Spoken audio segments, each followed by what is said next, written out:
A federal court has ruled that employers can pay women less than men as long as their previous bosses did too. Now, the 9th U.S. Circuit of Appeals ruled on Thursday to overturn a 2015 ruling from a lower court in California. Now, the 2015 decision stated that basing women's salaries on their prior salaries was inherently discriminatory since they likely faced pay discrimination due to gender bias at their former jobs. Now, this case back in 2015 refers to a math consultant in Fresno County, and basically their rules there, and when it comes to salaries, is that they take in consideration the previous salary, and then each year they can add 5%. Okay, so after working for 3 years at this company, this woman found that her salary was lower than all of the other male math consultants, even the ones who had just started.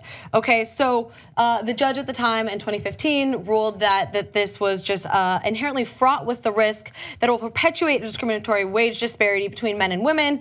And so even if this is not based in discriminatory business practices, but it will perpetuate them if you take that into account when assessing the salary for new female employees. Now, cities like Philadelphia, New York City, and the state of Massachusetts actually have legislation that bars employers from asking about past salaries, but not every state does. Now, a lot of states are trying to implement something to avoid something like this, but it's really unfortunate that they basically overturned this ruling back in 2015 that said, no, this is just perpetuating wage disparity. We know we have a pay gap. Yes, it's real, relax.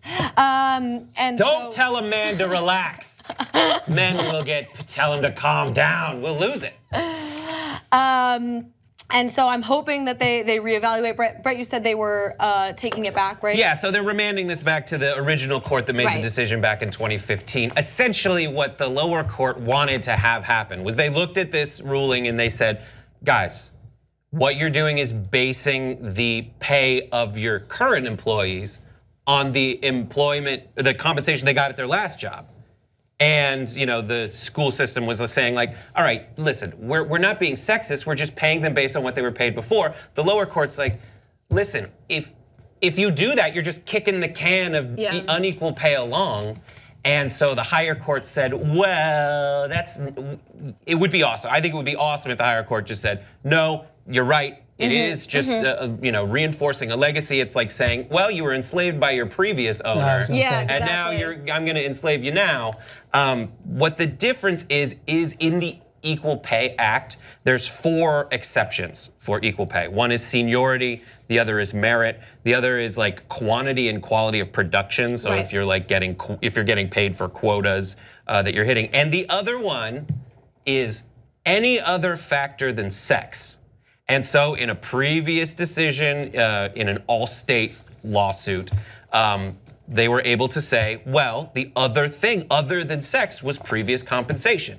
Now, it gets really dicey and like who the burden of proof is on, and usually this woman would say, listen, they're paying me less than a man, it's on them to tell me why. And so then the school board said there's 4 reasons why not.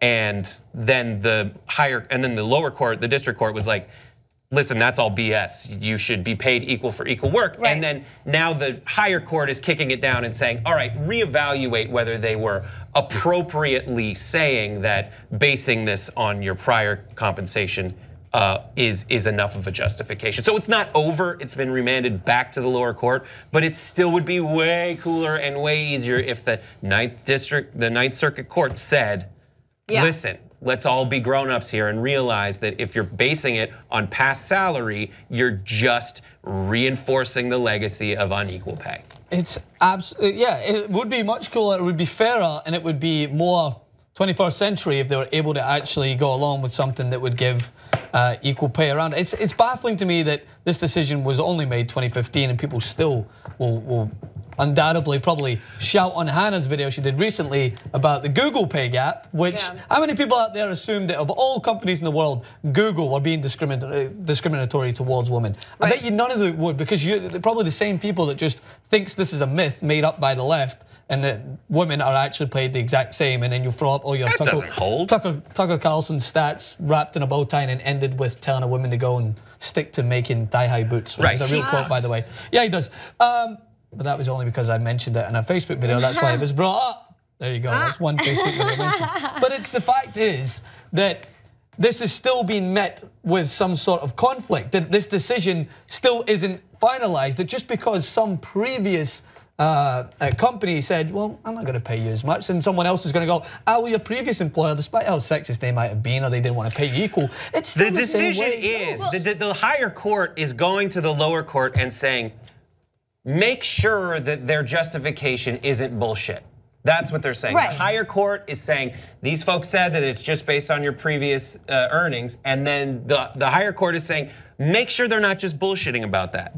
Right, yes, I agree with you. And I think it's important to point out when you're talking about issues like this, is like in some cases people are like blatantly sexist, right? But I think a lot of the times it's subconscious, or there's like a boys club sort of thing, or there's other ways that there can be disparity, or they're just completely prioritizing profit. And if they think that they can get away with paying a woman less because of her prior employment, or because she doesn't negotiate her salary the same way men do, whatever it may be, they're gonna do it. And that's really, really unfortunate. And I think there's different ways that we can attack this. One being accepting that the wage myth or the wage gap exists, and that it's not a myth, which is something that you would be surprised how many people still believe, and it's disheartening and frightening.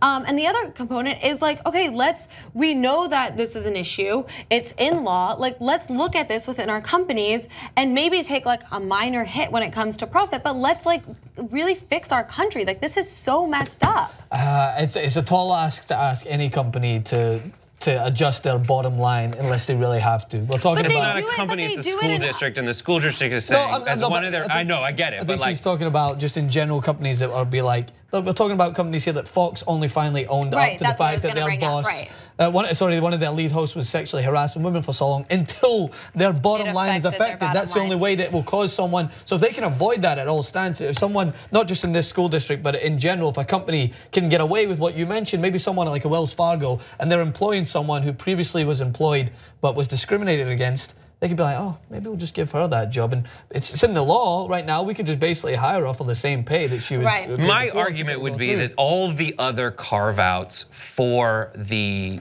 intent of all the other carve-outs behind, like the exceptions to the Equal Pay Act, work. This one doesn't. Yeah. Like a quota, if I make more than Hannah, or if Hannah makes more than me, because she sells more widgets than I do, that's a quantity thing. That is quality of work and quantity. This is, she was in the break room with her male colleagues, and they were all like, we are the same level with the same experience. Some of them, some of them were actually lower level with like less experience. I mean, that's the really disheartening thing about this story. I would also say there's an illusion of this. What is they say that it's objective. There's an illusion of objectivity. One of their defense is like, well, we just have a very objective scale. You get hired where you get hired at step 1, and by step 10, you're at step 9, you're the highest you can get paid. But that doesn't hold. They're paying people less if they can, and this is a job where any other factor than sex just is so open-ended and definitely should not be on par with be measured by your previous compensation. If it is established within that school district that people doing this job get paid this amount at this part of their career. Right, and I think you make a really important point, and I want to sort of illuminate on it. So when you're talking about processes that allow you to, that are like set in stone, right? It's like, oh, each year you can gain 5%, and this year you're gonna, or after 9 years you cap out, whatever it may be. The problem with that is that when you start women at lower salaries. And so there are tons of studies out there that prove like their first year out of college or grad school, there's still a huge gap between what men make and what women make, and it only widens as they continue their work in the workforce. So even if they're on like the same process or whatever it may be, trajectory, whatever, there's a huge, huge gap, and it's from like the very second, regardless of their experience or their education, whatever. Maybe it's the first day they step out of college, the first day they step out of grad school, there's already that disparity. So I hope that when this goes back to the court, they figure out that this is a way just for other people to perpetuate this gender discrimination, this form of gender discrimination. If you're a member of the Young Turks, you not only get the whole 2-hour Young Turks show on demand anytime you want, ad-free, but you also get so many other shows. Old School, you'll love it. Aggressive Progressive for guys who are true progressives. Now also Nerd Alert for gaming and tech. What the Flick for movie reviews. You will love it. Check it out right now at tytnetwork.com/join.